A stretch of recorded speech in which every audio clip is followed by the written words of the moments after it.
का विषय कथा आलोचना का परिदृश्य। मित्रों, सबसे पहले तो आज हिंदी के अद्वितीय कवि, कथाकार और आलोचक गजानन माधव मुक्तिबोध की पुण्यतिथि है। 11 सितंबर 1964 को वो हमें छोड़ करके चले गए थे, लेकिन उनका विपुल साहित्य और उनका चिंतन, उनके संदेश, उनके सरोकार, उनके संघर्ष आज भी हमारे लिए, साहित्य के लिए, साहित्य में जो लोग जीते हैं, साहित्य में जो लोग पढ़ते हैं, उनके लिए महत्वपूर्ण है। इसलिए मैं सर्वप्रथम गजानन माधव मुक्तिबोध की पुण्य स्मृति का नमन करता हूँ, प्रणाम करता हूँ उन्हें, और उम्मीद करता हूँ कि जैसे जैसे समय व्यतीत होता जाएगा गजानन माधव मुक्तिबोध हिंदी के आलोचना के सूत्रधार बनेंगे।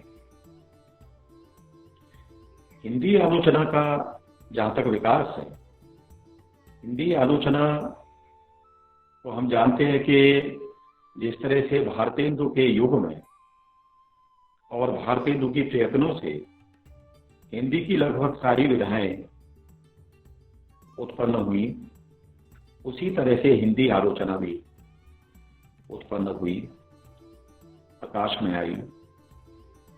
हिंदी आलोचना की जब इतिहास की लोग बात करते हैं तो बहुत सारे लोग बिहारी पर जो दोहा है, सतसैया के दोहरे जो ना बिके तीर, देखन में छोटे लगे घाव करें गंभीर, वहां से आलोचना को लेते हैं, लेकिन मैं वहां से आलोचना को नहीं लेता। कुछ लोग कहते हैं कि सूर सूर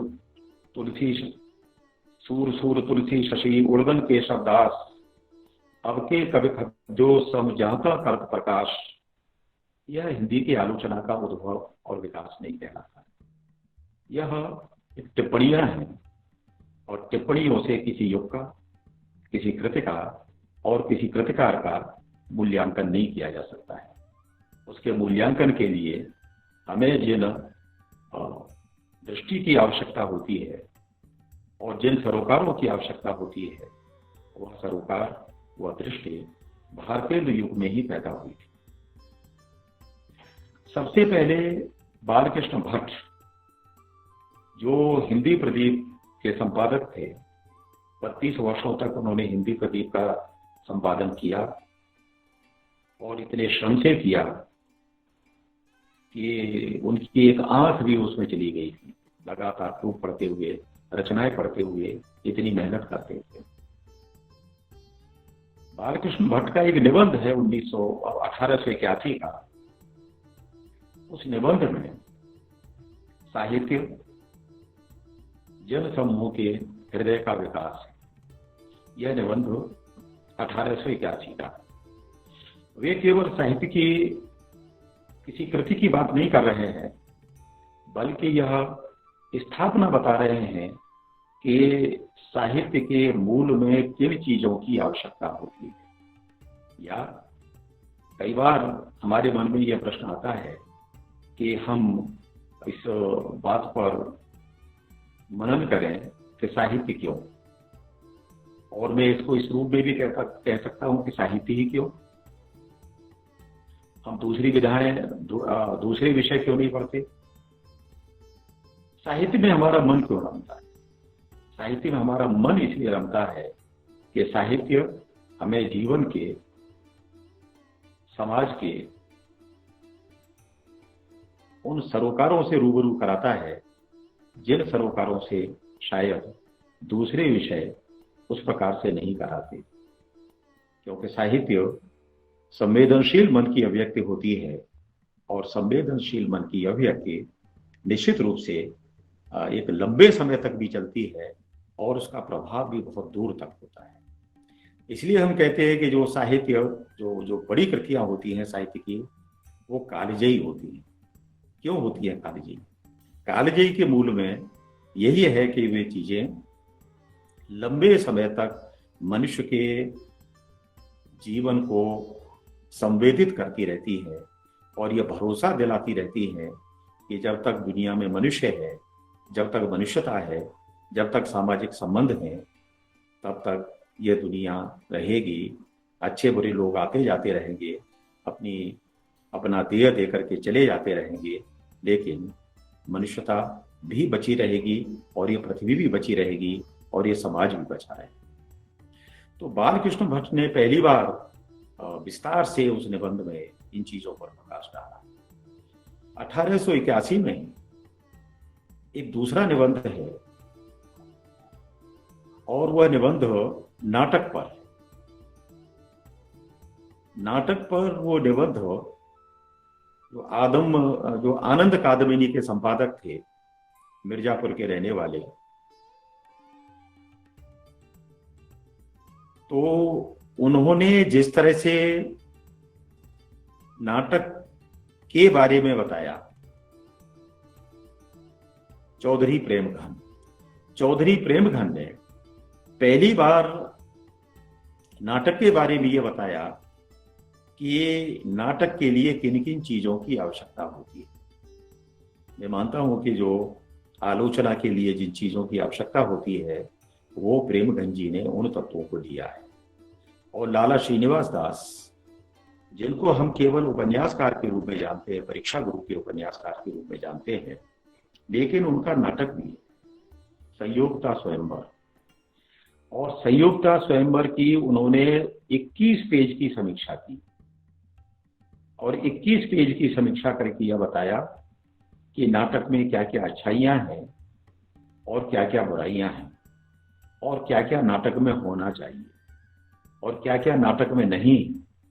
यानी जो चीजें हैं और जो चीजें नहीं हैं, उन चीजों पर 21 पृष्ठ में उन्होंने पूरे विस्तार के साथ लिखा, प्रेमघन जी ने। मित्रों, जो आज जिस तरह की समीक्षाएं लिखी जा रही हैं, आधा आधा पेज की, एक पेज की, डेढ़ पेज की, दो पेज की, ये समीक्षाएं नहीं है बल्कि एक परिचय है। एक कृति का केवल परिचय मात्र आप दे देते हैं कि इस कृति में केवल ये लिखा गया है, वो उसे समीक्षा नहीं कहा जा सकता है। समीक्षा में तो लेखक के सरोकार भी होते हैं, लेखक बोलता भी है, वो एक प्रकार की आलोचना है और उसकी दृष्टि का, लेखक की दृष्टि का भी और आलोचक की दृष्टि का भी एक नमूना भी है।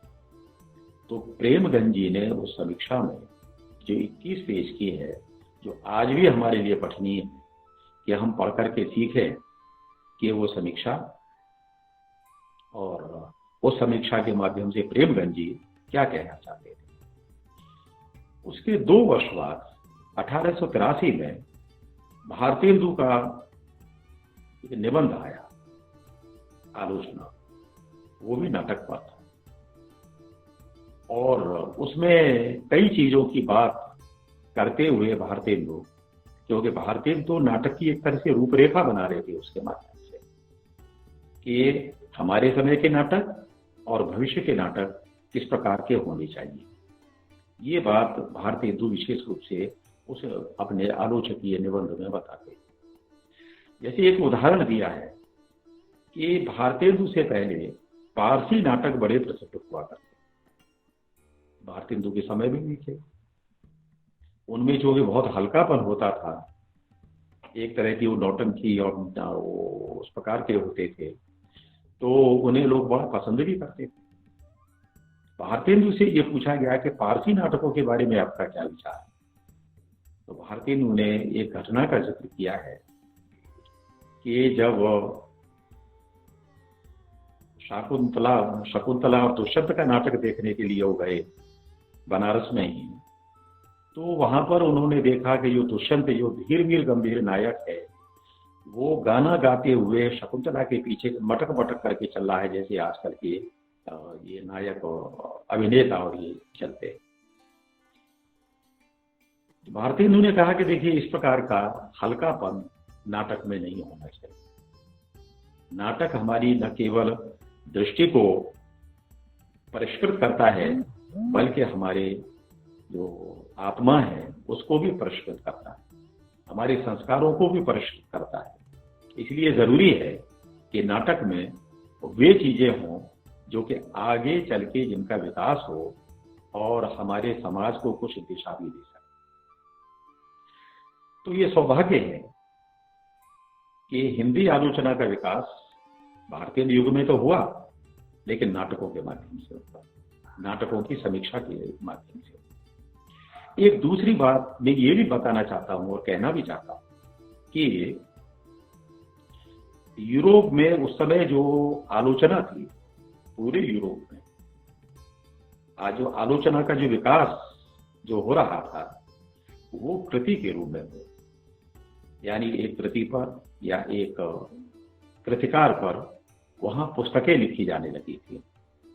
लेकिन हमारे यहाँ तो चूंकि हिंदी आलोचना का विकास ही हो रहा था, तो इस तरह से कोई किताब हमारे यहाँ भारतीय हिंदू काल में संभव नहीं हुई किसी के द्वारा लिख पाना। केवल कुछ निबंध आए और वो पत्र पत्रिकाओं में प्रकाशित हुए, लेकिन उन्होंने एक स्थापना की कि आलोचना का विकास इस प्रकार से हो सकता है। 1903 में एक बड़ी घटना हुई, और वो बड़ी घटना यह हुई कि आचार्य महावीर प्रसाद द्विवेदी ने सरस्वती का संपादन भार संभाला। द्विवेदी जी की पृष्ठभूमि संस्कृत की थी, संस्कृत के प्रकांड पंडित थे द्विवेदी जी।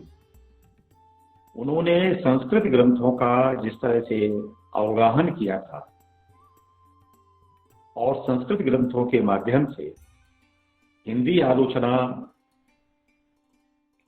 के विकास की जो रूपरेखा तैयार की थी, उस रूपरेखा पर चल करके आगे के कई आलोचक उत्पन्न हुए।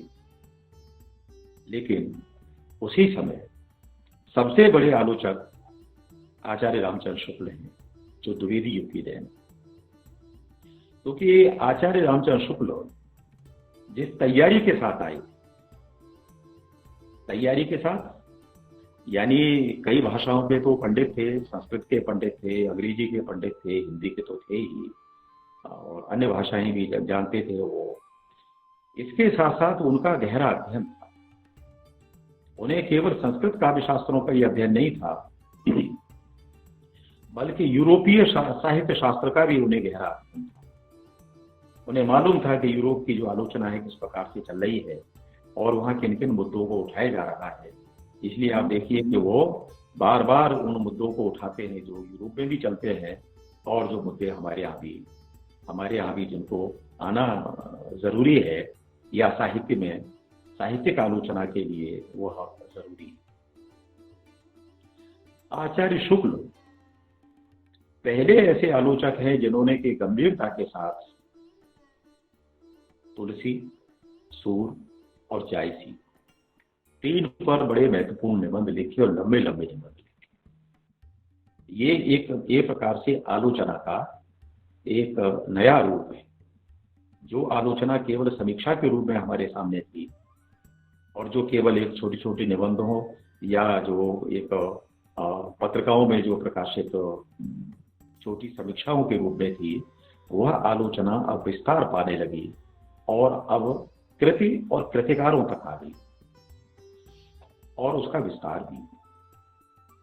विस्तार यहां तक हुआ कि बाद में फिर तुलसी पर, सूर पर, जायसी पर, घनानंद पर आज जब हम याद करते हैं तो हम आचार्य शुक्ल की स्थापनाओं को याद करते हैं। जब हम तुलसी की बात करते हैं, जब हम सूर की बात करते हैं या घनानंद की बात करते हैं, तो हमें लगता है कि हमें आचार्य शुक्ल के पास चलना चाहिए, क्योंकि आचार्य शुक्ल हिंदी आलोचना के विधिवत आलोचक। विधिवत आलोचक में इसलिए कह रहा हूं कि उन्होंने पूरी तैयारी के साथ हिंदी आलोचना में न केवल प्रवेश किया, बल्कि हिंदी आलोचना को ऊंचाई दी।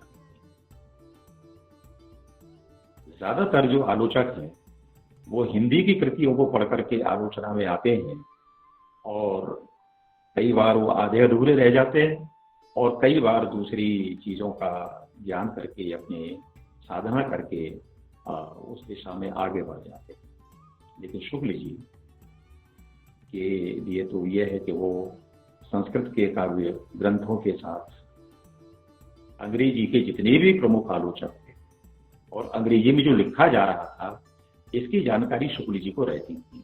ये एक बड़ी बड़ी उपलब्धि शुक्ल जी की थी। तो हिंदी आलोचना को मैं जब ये कह रहा हूं कि विधिवत आलोचक, सबसे पहले विधिवत आलोचक आचार्य रामचंद्र शुक्ल हैं, तो हमें ये मान करके चलना चाहिए कि शुक्ल जी के बाद की जो हिंदी की जो आलोचना है उसका विकास किस प्रकार से हो रहा होता है। इस समय तक जो कि हमारा विषय कथा आलोचना है, इस समय तक कथा आलोचना की तरफ किसी की दृष्टि उस तरह से नहीं जा रही थी, और उसका कारण यह भी था कि जो हिंदी कहानी थी वो, ये ठीक है कि 1900 और 1920वीं शताब्दी में हिंदी कहानी आ गई थी और उपन्यास भी आ गए थे, लेकिन जिस प्रकार के सरोकारों को लेकर के आलोचना लिखी जाती है और जिस प्रकार से आलोचना को आगे आना चाहिए था, वो उस प्रकार से मैं यदि कहूँ कि लाला श्रीनिवास दास की समीक्षा तो आचार्य शुक्ल ने भी की है, और वो उसे अंग्रेजी ढंग का पहला नोवेल भी माना है, और शुक्ल जी ने तो बाद तक ये माना है कि जो हमारी कहानी या उपन्यास है वो अंग्रेजी ढंग का ही। लेकिन बाद में जो आदर्श परक जो उपन्यास आए या जो कहानियां, भारतेंदु के काल में और द्विवेदी जी के काल में, द्विवेदी जी के काल में मुझे लगता है कि 1903 से लेकर के और 1915 तक कोई महत्वपूर्ण उपन्यास नहीं है। कहानियां तो हैं, कहानियां तो आचार्य शुक्ल की है, 11 वर्ष का समय, दुलाई वाली बंग महिला की, बिलेट की चुड़ैल, लाला भगवान दीन की कहानियां तो हैं हमारे पास, और 1910-11 में जयशंकर प्रसाद की ग्राम।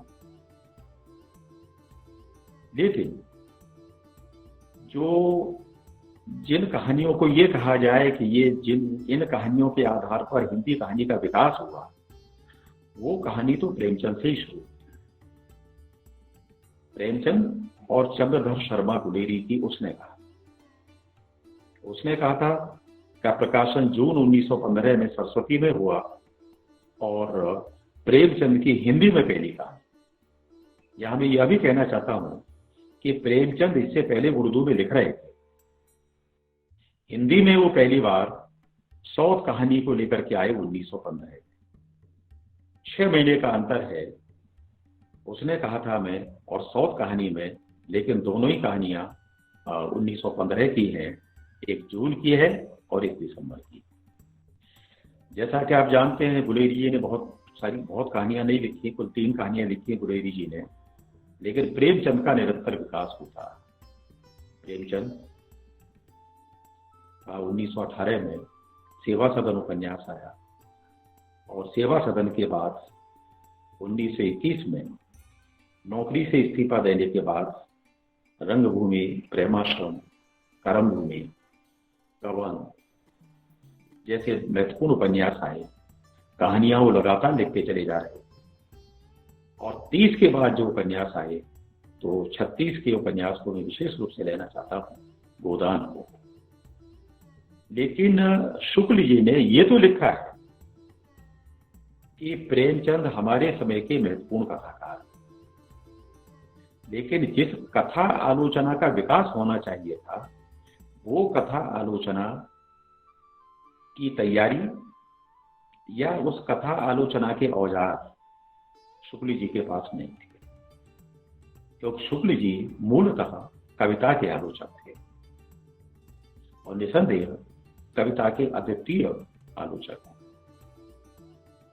लेकिन कथा को परखने के औजार शायद उनके पास नहीं थे, और उन्होंने उस तरह से तैयारी नहीं की। लेकिन प्रेमचंद की और प्रसाद की उपस्थिति को उन्होंने स्वीकार किया है। और एक महत्वपूर्ण बात यह कि उन्होंने ये भी माना कि सामाजिक जीवन की जो परख प्रेमचंद में है, वो जयशंकर प्रसाद में नहीं है। जयशंकर प्रसाद ऐतिहासिक दृष्टि के लेखक हैं और प्रेमचंद समकालीन सरोकारों के लेखक हैं। यह दृष्टि आचार्य शुक्ल के अंदर थी। पहली किताब प्रेमचंद की 3-4 दशक में आई द्विज की किताब थी, और बाद में जो लोग ये कहते हैं कि डॉक्टर रामविलास शर्मा के बारे में कि वो सुपारी किलर हैं और सुपारी लेकर के लोग लेखकों की हत्या करते हैं, उन्हें 1943 में भारतेंदु पर लिखी हुई किताब को याद करना चाहिए, फिर से पढ़ना चाहिए। और 1952 में प्रेमचंद पर जो उनकी किताब है, प्रेमचंद और उनका युग, मैं समझता हूं कि वो किताब, वो पुस्तक आज भी उतनी ही उपयोगी है जितनी कि 1952 में है। प्रेमचंद को समझने का उससे बढ़िया कोई मार्ग और नहीं है, और उससे बढ़िया कोई पुस्तक नहीं है कि डॉक्टर रामविलास शर्मा ने प्रेमचंद के किन विशेषताओं को और किन सरोकारों को महत्व दिया है कि प्रेमचंद बने हैं। और प्रेमचंद, जबकि हम ये मानते हैं कि वो आज भी अद्वितीय है, बड़े कहानीकार हैं, बड़े उपन्यासकार हैं, और पूरी हमारी जो कहानी उपन्यास यानी जो कथा साहित्य है उसके मूल में प्रेमचंद है। और मैं तो यह भी मानता हूं कि प्रेमचंद ना आते 1915 में तो हो सकता है कि हमारी कहानी और हमारे उपन्यास कितने पीछे होते। क्योंकि आप जब विश्व की बात करते हैं तो आप देखिए कि 1904 में रूस के जो चेखव थे वो दुनिया की श्रेष्ठतम कहानी लिख करके जा चुके थे 1904 में, और हमारे यहाँ 4 तक कोई महत्वपूर्ण कहानी नहीं थी, और 1904 से लेकर के 15 तक भी कोई महत्वपूर्ण कहानियां नहीं। लेकिन प्रेमचंद फिर से, यदि मैं ये कहूं कि जिस तैयारी के साथ आए थे उस तैयारी के साथ वो आगे बढ़े और हिंदी कथा साहित्य को एक उड़ान दी, एक गति नहीं दी, केवल विकास नहीं दिया, बल्कि वो एक प्रकार की उड़ान है जो हिंदी कथा साहित्य में आई। प्रेमचंद, जैनेन्द्र, लीलाचंद जोशी, बाद में अज्ञेय, यशपाल, रांगे राघव, ये सारे लेखक। और उसके बाद आजादी के बाद नई कहानी आंदोलन, और नई कहानी आंदोलन एक ऐसा बड़ा आंदोलन था हिंदी कहानी और विशेष रूप से हिंदी कथा जगत के लिए कि जहां से हम ये कहें कि एक प्रकार से प्रेमचंद के बाद की वो छलांग है, फिर से यदि छलांग शब्द का प्रयोग करें, क्योंकि ये जो तीनों लेखक थे, राजेंद्र यादव, कमलेश और मोहन राकेश, इन्हें अंग्रेजी का भी उतना ही ज्ञान था जितना हिंदी का ज्ञान। जिस तरह से इन्होंने प्रेमचंद को पढ़ा था उसी तरह से इन्होंने यूरोपीय साहित्य को भी पढ़ा था और रूसी साहित्य को भी पढ़ा था, और इन्होंने अपनी तैयारी उस तरह से की थी जिस तरह से एक बड़े लेखक को तैयारी करनी चाहिए। 1956 का कहानी का एक विशेषांक है जिसके संपादक अमृत राय और भैरव प्रसाद गुप्त, नए हमारे समय की पत्रिकाओं के जो संपादक हैं उनको उस विशेषांक को जरूर देखना चाहिए। इसलिए भी देखना चाहिए कि उस विशेषांक में लगभग जो नई कहानी की सारी बड़ी कहानियां हैं, मन्नू भंडारी, राजेंद्र यादव, कमलेश्वर, मोहन राकेश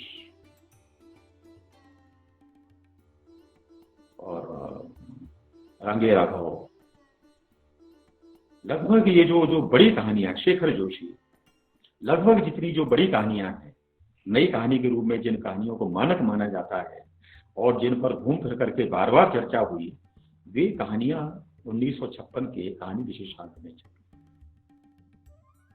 उन कहानियों के साथ भैरव प्रसाद गुप्त का एक काम और भी था, वो यह था कि वो केवल कहानियों को छापते नहीं थे बल्कि कहानियों का मूल्यांकन भी था। और कहानियों का मूल्यांकन नामवर जी का एक स्तंभ उसमें चला करता था, बकलम खुद, और कहानी पर जो बाद में कहानी नई कहानी के रूप में प्रकाशित हुआ, पुस्तक के रूप में प्रकाशित हुआ। तो हर एक संपादक का, पत्रिका के संपादक का यह काम है कि वो केवल जो कहानियां अपने समय में लिखी जा रही हैं केवल उनका प्रकाशन न करे, बल्कि उनके प्रकाशन के साथ उन कहानियों के का मूल्यांकन भी करवाए कि ये कहानियां आज के समय में महत्वपूर्ण कहानियां क्यों। यदि वो मूल्यांकन नहीं होगा तो लोग कहानियां पढ़ेंगे और कुछ समय के बाद उन कहानियों को भूल जाएंगे। और जाहिर सी बात है कि उनमें 2-4 कहानियां तो महत्वपूर्ण होंगी ही, और जब 2-4 कहानियां महत्वपूर्ण होंगी तो वो कहानियां प्रकाश में तो नहीं आएंगी। पाठकों तक ले जाने का काम तो आलोचकों का काम, कि आलोचक उस कहानी के महत्व को बताता है, और महत्व को बताने के बाद यह भी बताता है कि इस कहानी की क्या विशेषता है जो हमारे समय से जोड़ती है या हमारे समय को यह कहानी रेखांकित करती है। मित्रों, कोई भी बड़ी कहानी, चाहे वो प्रेमचंद की हो या गुलेरी जी की हो, चाहे अज्ञे की हो या किसी यशपाल की हो या किसी बड़े कहानीकार की कहानी हो, वो कहानी इसलिए महत्वपूर्ण है कि वो कहानी अपने समय को जो रेखांकित करती है, साथ ही भविष्य के लिए भी संकेत देती है और संदेश भी देती है। इसलिए हम ये कहते हैं और ये मानते भी हैं कि कोई भी बड़ा कथाकार केवल अपने समय की रचना नहीं करता, बल्कि वो भविष्य के संकेत भी देता है। इसलिए हम उसे पढ़ते हैं, और वो केवल अपने अनुभव से कहानी नहीं लिखता, केवल अपनी कहानी नहीं लिखता, बल्कि जिसे आचार्य शुक्ल ने कहा है कि कथा के लिए अनुमान और कल्पना का होना बहुत आवश्यक है। जिस कथाकार के अंदर कल्पना शक्ति नहीं है और जो अनुमान नहीं लगा सकता है, वो बड़ा लेखक नहीं हो सकता। शुक्ल जी ने एक जगह लिखा है कि कई ने राजा दशरथ को क्या कहा, जो कुछ कहा ये तो इतिहास में, ये तो मिथ में, लेकिन क्या कहा ये कवि की कल्पना है। और बड़ा कवि वह है जो कि हमारी बात को जो उस तरह से अभिव्यक्त कर दे कि हम भावुक हो जाए और हमें लगे कि इससे बड़ी बात और कोई नहीं हो सकती। जैसे प्रेमचंद के होरी जब जा रहे हैं जमींदार साहब के यहाँ, राय साहब के यहाँ, तो धनिया उनसे पूछती है कि इतनी जल्दी क्या है, रोज तो जाते हो वहां, इतनी जल्दी क्या है। तो कहा कि चूंकि राय साहब ये पूजा पे बैठ गए तो फिर घंटों पूजा वो करते हैं और फिर मुझे देर हो जाएगी लौटने में, इसलिए मैं चाहता हूं कि उनकी पूजा में बैठने से पहले चला जाऊं। तो गोबर कहता है उनका बेटा होरी का कि वो किसके बल पे पूजा करते हैं। तो होरी तो बड़ा पारंपरिक और बड़ा भीरू पात्र है।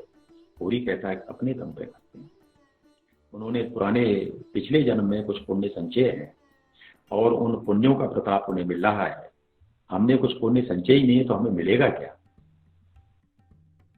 तो गोबर फिर जवाब देता है कि वो 2 दिन हमारे पास आ जाएं और 2 दिन ईख में कुदाल चलाएं तो उन्हें सब पूजा और भक्ति सब भूल जाएंगे वो, और सारे संचित पापों पुण्य को भूल जाएंगे। तो होरी उसके बाद ये कहता है कि अब तुमसे कौन जुबान लड़ाए, तुम तो ईश्वर की जो शक्ति है उसमें भी टांग अड़ाते हो, तुमसे कौन जुबान लड़ाए।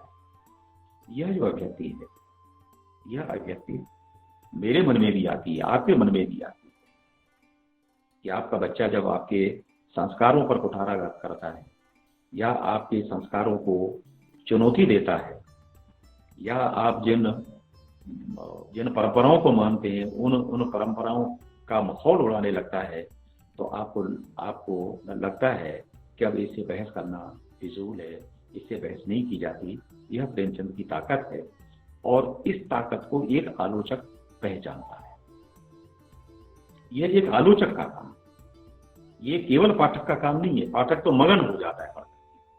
पाठक को तो ये लगता है कि ये प्रेमचंद ने बहुत बड़ी बात कह दी और वो मन ही मन गूंगे के गुड़ की तरह प्रसन्न भी हो सकता है और उस घटना को याद भी कर सकता है। लेकिन आलोचक उस घटना को रेखांकित करता है अपने अनुभव के बल पर, और केवल अपने अनुभव के बल पर नहीं बल्कि अपने सामाजिक जीवन के अनुभव के बल पर, और उस घटना को सामाजिक बनाने की कोशिश भी करता है। तो ये वो दौर था जबकि कहानियां भी लिखी जा रही थी, बहुत अच्छी कहानियां भी लिखी जा रही थी, उपन्यास भी लिखे जा रहे थे और आलोचना भी लिखी जा रही थी। मैं जो ये कह रहा था आपसे पहले कि बहुत लंबे समय तक हिंदी में कृति और कृतिकार की पुस्तक के रूप में आलोचना का नहीं हुआ था, जिसकी शुरुआत आचार्य शुक्ल ने की।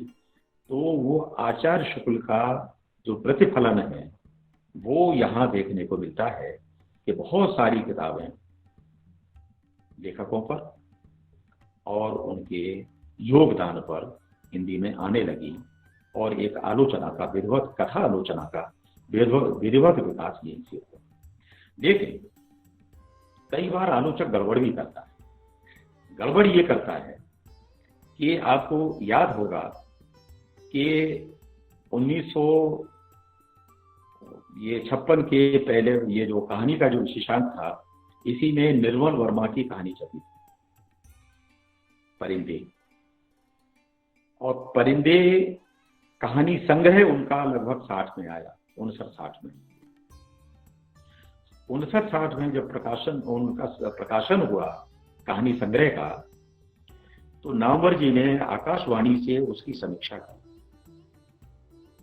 और समीक्षा करते हुए यह कहा कि निर्मल वर्मा की यहां जिस तरह की सांगीतिकता है, वो सांगीतिकता इस पूरे दौर के कहानीकारों में देखने को नहीं मिलती है। मित्रों, मैं ये कहना चाहता हूं कि वो जो सांगीतिकता है वो तो रेणु में ज्यादा है, और रेणु की तो कहानियां 1954 के बाद तो उनकी कहानियां आनी शुरू हो गई थी। और यही नहीं बल्कि 1957 में तो 1959 में उनका जो कहानी संग्रह ठुमरी नाम से आ गया था। निर्मल वर्मा का कहानी संग्रह तो 60 में आया,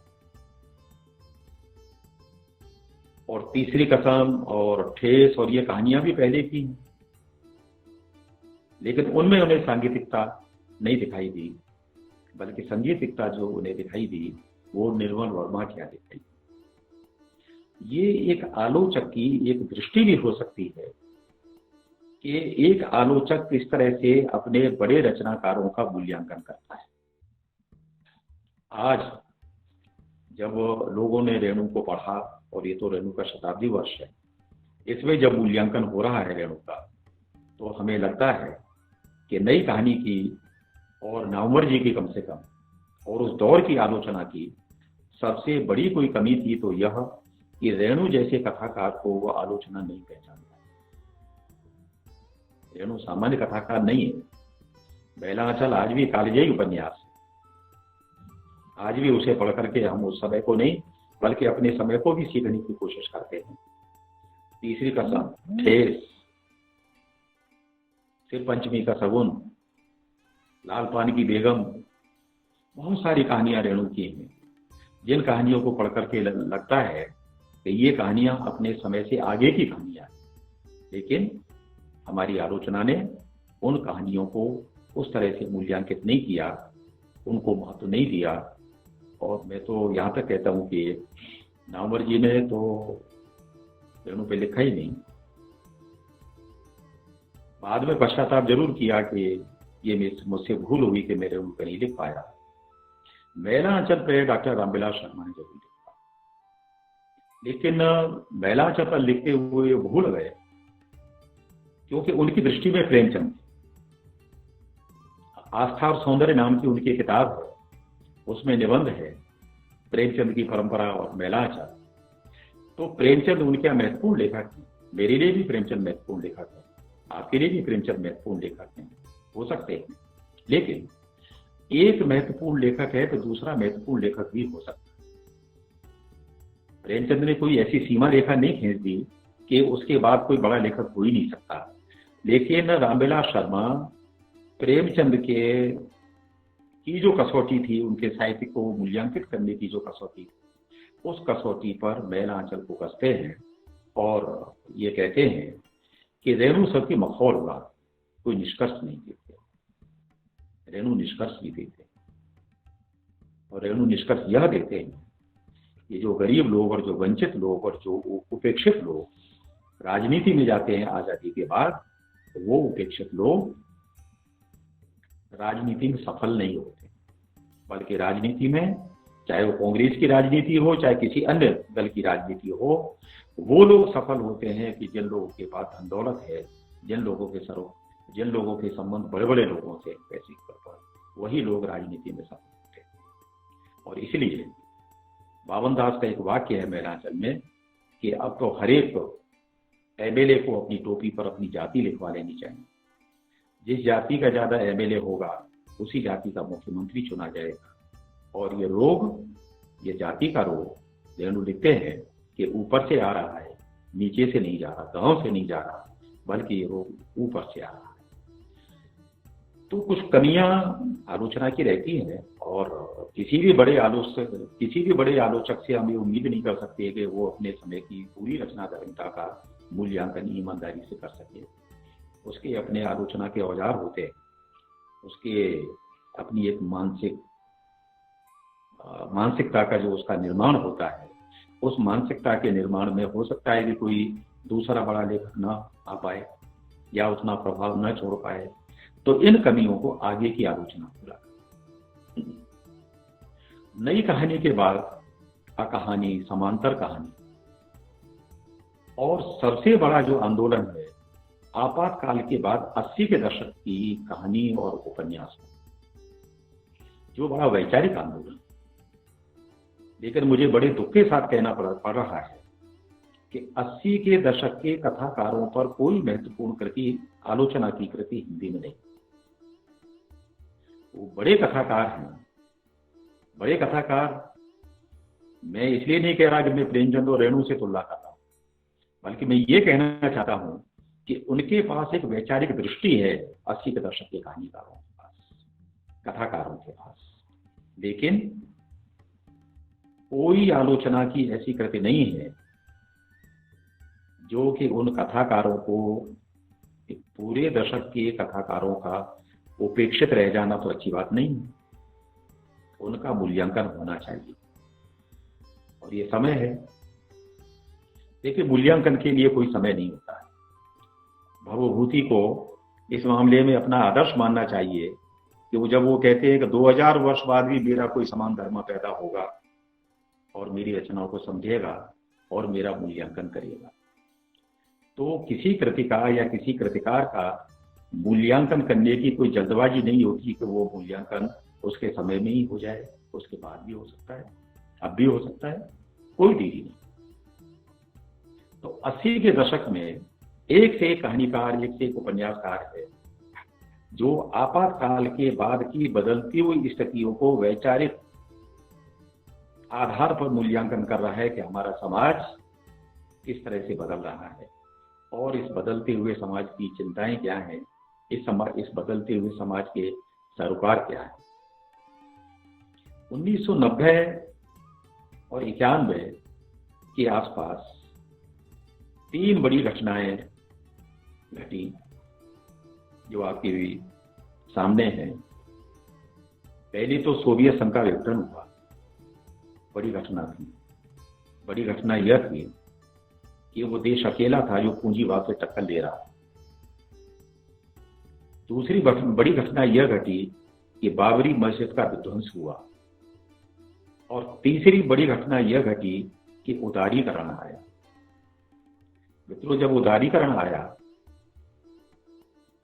तो हम लोगों से मतलब जो मध्य वर्ग के जो लोग हैं वो बड़े प्रसन्न थे कि अब सारा सामान बाहर से आएगा और हमारा जो उत्पाद है वो बाहर जाएगा, और दुनिया की दुनिया की जो सीमाएं हैं उनकी दूरियां समाप्त हो जाएगी, और एक का सामान दूसरे देश में बगैर किसी रुकावट के आता जाता रहेगा। लेकिन हम ये भूल गए कि जब व्यापारी अपना सामान लेकर के आएगा तो किन शर्तों पर लेकर के आएगा, और वो शर्तें निश्चित रूप से मध्यवर्ग के हित में नहीं होंगी।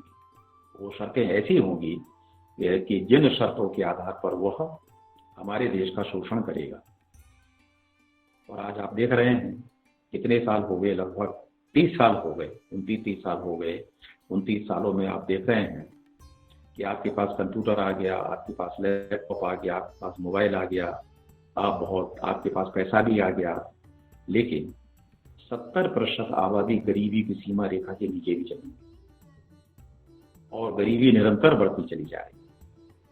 लेकिन दुर्भाग्य यह कि हमारे यहाँ 1990 के बाद जो विशेष रूप से जो हिंदी विभागों में जिनकी चर्चा हुई, संगोष्ठियों में विशेष रूप से उन कहानियों की या उन कृतिकारों की या उन रचनाकारों की चर्चा हुई जो कि विमर्श में शामिल थे।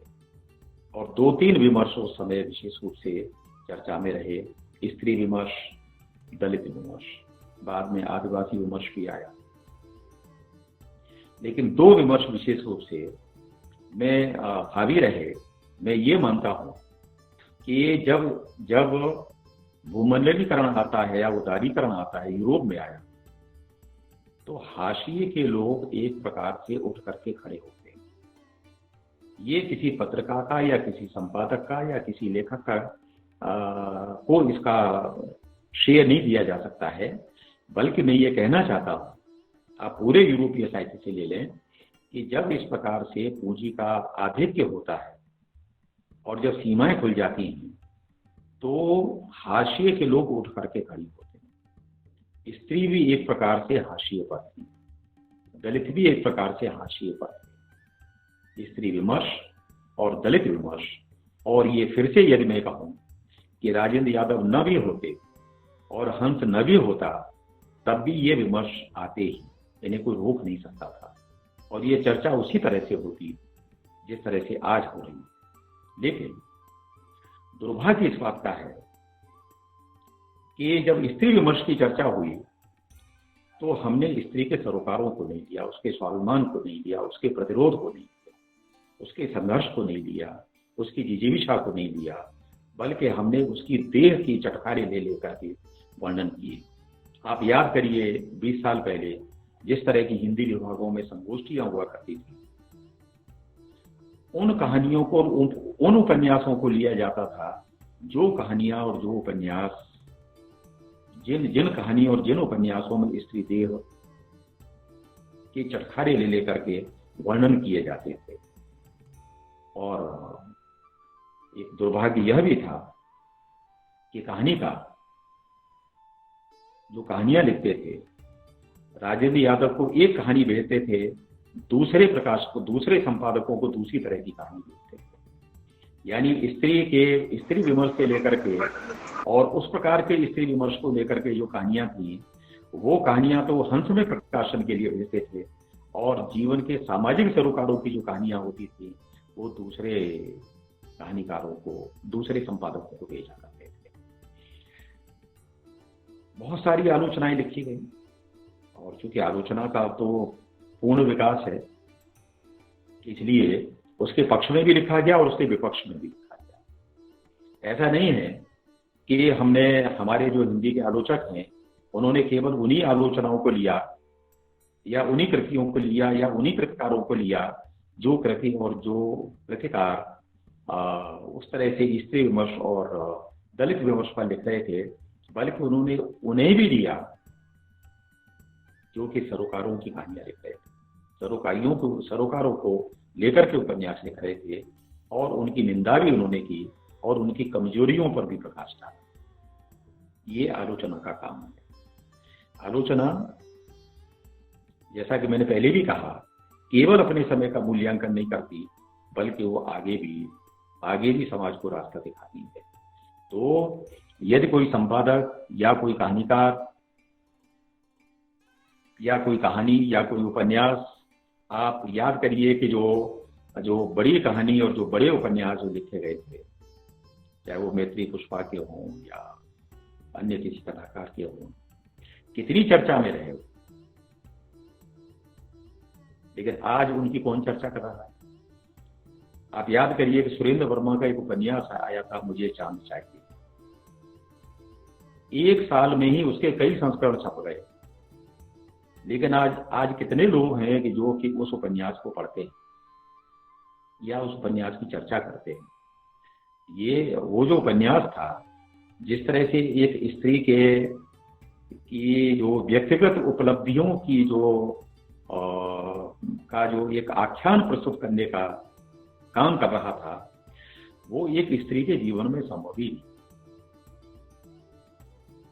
वर्षा वशिष्ठ जिस तरह से प्रगति करती है और जिस तरह से फिर उसका पतन होता है, आज उसकी कोई चर्चा नहीं कर रहा, क्योंकि ये शुभ संकेत है कि 2000 के बाद यानी 21वीं सदी में जो कहानी और उपन्यास लिखे जा रहे हैं, उनमें उस तरह का स्त्री विमर्श नहीं है जैसा कि स्त्री विमर्श 1990 के आसपास था। एक दशक में जो स्त्री विमर्श था, उस तरह का स्त्री विमर्श आज देखने को नहीं मिलता है। और एक संयोग है कि आज सबसे ज्यादा महिलाएं कहानियां लिख रही हैं। कथा जगत में विशेष रूप से जो नई जो लेखिकाएं आई हैं, वो अपनी तरह से स्त्री के संघर्षों को लेकर के कहानियां लिख रही हैं और उपन्यास भी लिख रही हैं। तो उसका मूल्यांकन हुआ। नई कहानी, ये जो 1990 के बाद का ये जो दौर था, उसका मूल्यांकन हुआ, तटस्थ मूल्यांकन हुआ, विरोध में भी लिखा गया, पक्ष में भी लिखा गया। 2000 के बाद पत्रिकाएं तो आप देख रहे हैं कि इतनी पत्रिकाएं हैं हिंदी में। मैं अक्सर ये कहता हूं कि यह पत्रिकाओं का सोन काल है कि लेकिन एक दुर्भाग्य यह भी है कि जो पत्रिकाएं प्रकाशित हो रही हैं, उन पत्रिकाओं में कहानी भी है, कविताएं भी हैं और एक आध स्वाद बदलने के लिए आलोचना का निबंध। लेकिन वह निबंध या वो आलोचना का आलेख क्या कोई दिशा तैयार करता है या कोई दिशा देता है, ऐसा मुझे लगता नहीं। उसकी वजह से मैंने कई बार इस बारे में सोचा कि क्या वजह है कि जिसकी ओर आचार्य शुक्ल ने इशारा किया था, यूरोप का नाम लेकर के, यूरोप की आलोचना का हवाला देकर के, वो हमारे यहाँ क्यों नहीं है। आप पिछले एक दशक में नहीं, 2 दशक में भी देख सकते हैं, किसी बड़े कहानीकार पर या किसी बड़े उपन्यासकार पर कोई महत्वपूर्ण पुस्तक नहीं आई। जो किताबें आई हैं वो केवल जो उनके लेख हैं, जो पत्रिकाओं में प्रकाशित हुए हैं, लगभग उनके संग्रह हैं। और पत्रिकाओं की और आलोचकों की यह स्थिति हो गई है आज कि एक तरह से यदि मैं कहूं कि आलोचकों को मालूम ही नहीं है कि उन्हें किस पे लिखना है। संपादक का फोन आता है कि आपको इस पे लिखना है और वो लिखने पे बैठ जाते हैं। और स्थिति यह हो रही है कि एक आलोचक शास्त्रीय संगीत पे भी लिख रहा है, कालजयी फिल्मों पे भी लिख रहा है, प्रेमचंद पे भी लिख रहा है, और आधुनिक कविता पे भी लिख रहा है, आधुनिक आलोचना पे भी लेख लिख रहा है, और नए उपन्यास पे भी लिख रहा है, नई कहानियों पे भी लिख रहा है। यानी एक ऐसा उसने अपने अंदर ये बना लिया है कि वो तय नहीं कर पा रहा कि उसे लिखना क्या है। मैं जोर देकर के कहना चाहता हूँ कि हर आलोचक को अपनी विधा और अपने क्षेत्र का चयन करना चाहिए कि वो किस विधा में अच्छा लिख सकता है, और यदि वो आलोचना में आता है तो आलोचना में भी किस विधा में अच्छा लिख सकता है। वो कविता में अच्छा लिख सकता है, वो कहानी में अच्छा लिख सकता है, वो उपन्यास पर अच्छा लिख सकता है, या वो किसी अन्य विधा में अच्छा लिख सकता है। ये उसे तय करना पड़ेगा। यदि वो तय नहीं करता है तो मुझे लगता है कि एक समय के बाद जब उसका मूल्यांकन होगा और ये तय किया जाएगा कि अमुक आलोचक ने इस विधा में, अमुक आलोचक का क्या योगदान है, तो जाहिर है कि उसका मूल्यांकन फिर किस आधार पर करेंगे। इसलिए मुझे लगता है कि एक आलोचक को एक विधा तय करनी चाहिए, जैसे एक लेखक को विधा तय करनी चाहिए। आपने देखा होगा कि कुछ लेखक हैं, उन्होंने कहानी भी लिखी, उन्होंने उपन्यास भी लिखे, उन्होंने कविताएं भी लिखी, उन्होंने निबंध भी लिखे, उन्होंने यात्रा व्रत भी लिखे, उन्होंने यात्रा संस्मरण भी लिखे, उन्होंने डायरी भी लिखी, और कोई नई विधा तैयार बता दीजिए, वो उस विधा में भी लिखने को तैयार है। लेकिन वो कोई बड़े आलोचक, वो बड़े लेखक नहीं बन पाते इसी चक्कर। एक बड़े लेखक के बनने के लिए ये जरूरी है कि वो अपनी विधा तैयार करें। प्रेमचंद यदि कविता लिखते रहते, कहानी भी लिखते रहते और उपन्यास भी लिखते रहते तो क्या प्रेमचंद बड़े होते? नामवर जी ने शुरुआती दौर में कविताएं लिखी, डॉक्टर रामविलास शर्मा ने शुरुआती दौर में कविताएं लिखी, और हिंदी का हर अध्यापक और हर विद्यार्थी शुरुआती दौर में कविताएं लिखता है। मैंने भी शुरुआती दौर में कविताएं लिखी, लेकिन मैंने उन कविताओं को पीछे छोड़ दिया। जैसे नामवर जी ने अपनी कविताओं को पीछे छोड़ दिया, रामविलास शर्मा उन कविताओं का कोई नाम नहीं लेते थे बाद में, या हम डॉक्टर रामविलास शर्मा या डॉक्टर नामवर सिंह को उनकी कविताओं के रूप में याद नहीं करते, उनकी आलोचना के रूप में याद करते हैं। वैसे ही हर आलोचक को इस बात पर ध्यान देना चाहिए कि आज कि वो किस विधा में अच्छा लिख सकता है और किस विधा में उसे लिखना चाहिए, तय करना चाहिए। मित्रों, जैसा मैं आपसे संकेत कर रहा था कि इस बीच में जो कहानियां आई और जो उपन्यास आए 21वीं शताब्दी में, वो बड़े महत्वपूर्ण आए।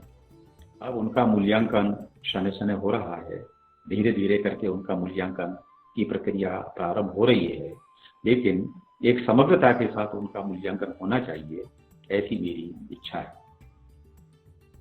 लेकिन एक बात और, कि वो जो विमर्श जिनकी मैं बात कर रहा था, जो 1990 के बाद उठ करके आए थे, वो विमर्श अब देखने को नहीं मिलते। आप हमारे समय के कहानीकारों को देखेंगे तो आप पाएंगे कि वो कहानीकार इस तरह के, चाहे वो महिलाएं चाहे पुरुष, दोनों के दोनों एक नए सरोकारों के साथ काम कर रहे हैं। जैसे मैं पढ़ रहा था योगेंद्र आहूजा को, योगेंद्र आहूजा की दो कहानियां, अंधेरे में हंसी और स्त्री विमर्श, मुझे लगता है कि आज के समय एक तरह से रोशनी दिखा रही है। और वो कहानियां पुरानी कहानियों से एकदम अलग, वो लंबी कहानियां हैं, लेकिन जो लंबी कहानियां पहले लिखी जाती थी उन कहानियों से अलग है। और बहुत सी कहानियां, किरण सिंह की यीशु की कीलें, प्रज्ञा की मन्नत टेलर, इंदिरा डांगी की थैंक यू इकबाल साहब, बहुत सारी कहानियां ऐसी हैं जो कि हमारे जो पुराने जो स्त्री विमर्श है उससे एकदम अलग है। ये स्त्री के संघर्ष की कहानी। और उपन्यास, आप देखिए, एक उपन्यास में तो मुझे लगता है कि जो पहले जिस तरह के उपन्यास लिखे जा रहे थे, उन उपन्यासों से एक अलग प्रकार के उपन्यास आ गए। मैं कुछ उपन्यासों का जिक्र विशेष रूप से करना चाहूंगा। जैसे अभी इसी वर्ष वंदना रात का उपन्यास आया, और वह उपन्यास, अब देखिए कि जो 1840 से 1910, बिसात पर जुगनू नाम है उस उपन्यास का, बिसात पर जुगनू, 2010 में ही, अभी 2010 में 2020 में 2020 चला है, 2020 में ही उसका प्रकाशन हुआ है। और वह उपन्यास 1840 से लेकर के 1910 के भारत और चीन के संबंध, अंग्रेज व्यापारी किस तरह से आ रहे थे, किस तरह से चीन और भारत में अफीम का व्यापार कर रहे थे, और उस अफीम के व्यापार के माध्यम से हमारे समाज को कैसे नशे का आदी बनाया जा रहा था, और किस तरह से वो अपने व्यापार के लिए हम लोगों का जो उत्पाद था, उस उत्पाद को अपने देश में भेज रहे थे।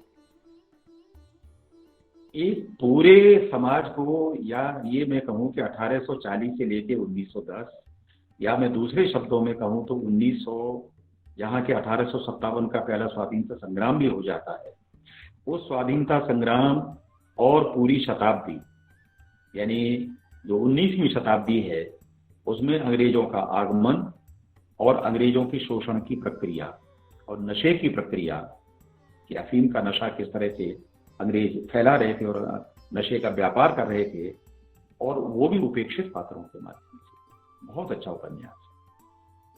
पिछले 5-6 वर्ष पहले एक नए विषय पर, हम लोग कहते हैं कि इतिहास पर उपन्यास लिखना बड़ा कठिन है। जाहिर है कि जो इतिहास पर कोई भी उपन्यास लिखना बड़ा कठिन है, लेकिन शाजी जमा का पहला उपन्यास है अकबर। अकबर तो बड़ा बादशाह है, और बड़ा बादशाह है यानी ऐसा बादशाह है जो कि 13-14 वर्ष की उम्र में बादशाह बन गया, 63 वर्ष जिंदा रहा, 50 साल पूरे राज्य किया, लेकिन एक पराजय उसके जीवन में नहीं, कोई पराजय का मुंह उसने नहीं देखा। लेकिन वो बादशाह किस तरह से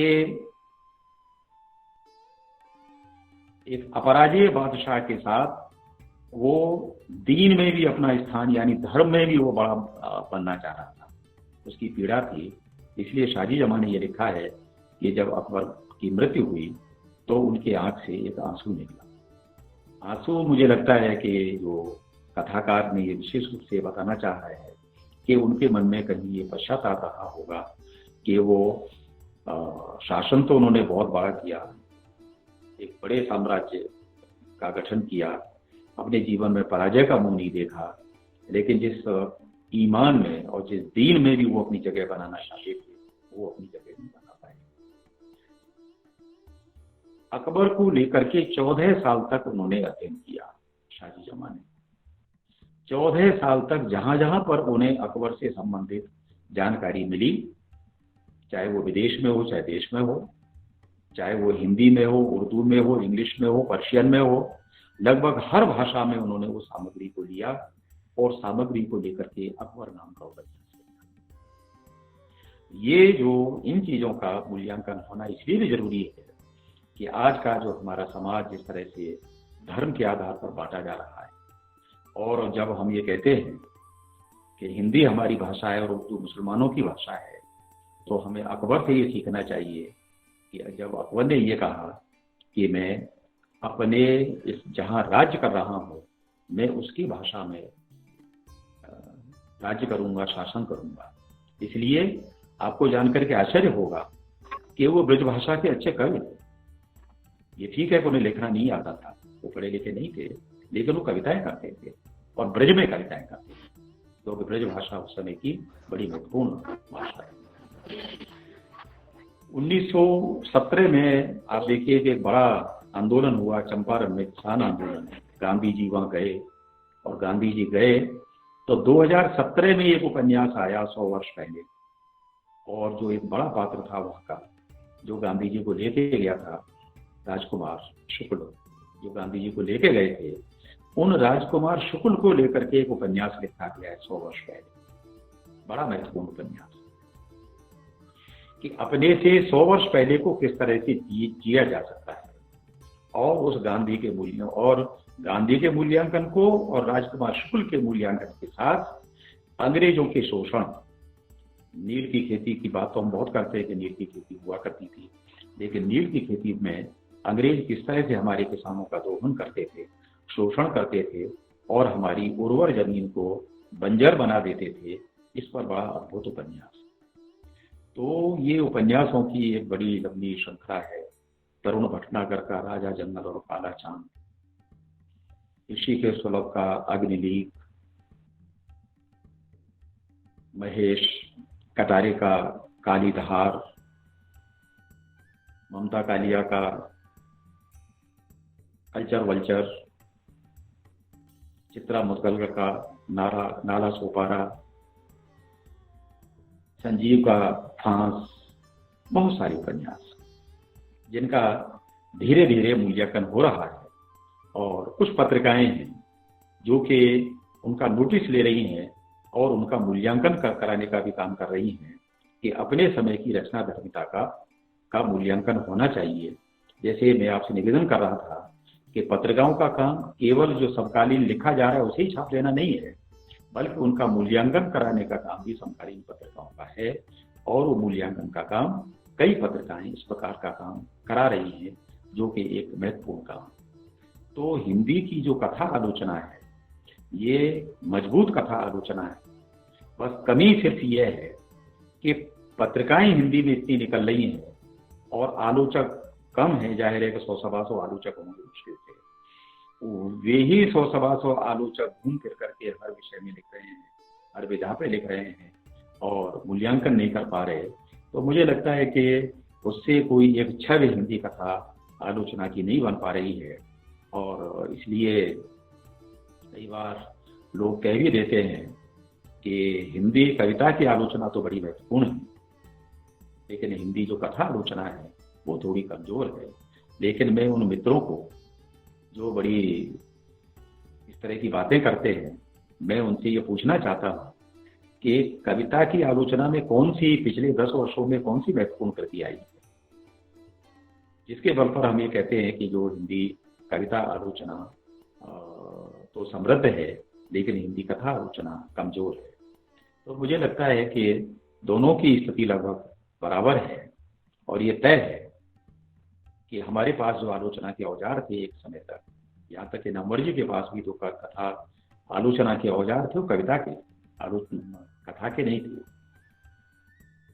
कथा आलोचना के औजार बनने में समय लगा और धीरे धीरे उनका मूल्यांकन हो रहा है। और कथा आलोचना लगातार पत्र पत्रिकाओं के माध्यम से, पुस्तकों के माध्यम से धीरे धीरे समृद्ध हो रही है और उसका प्रभाव भी पड़ना शुरू हो रहा है।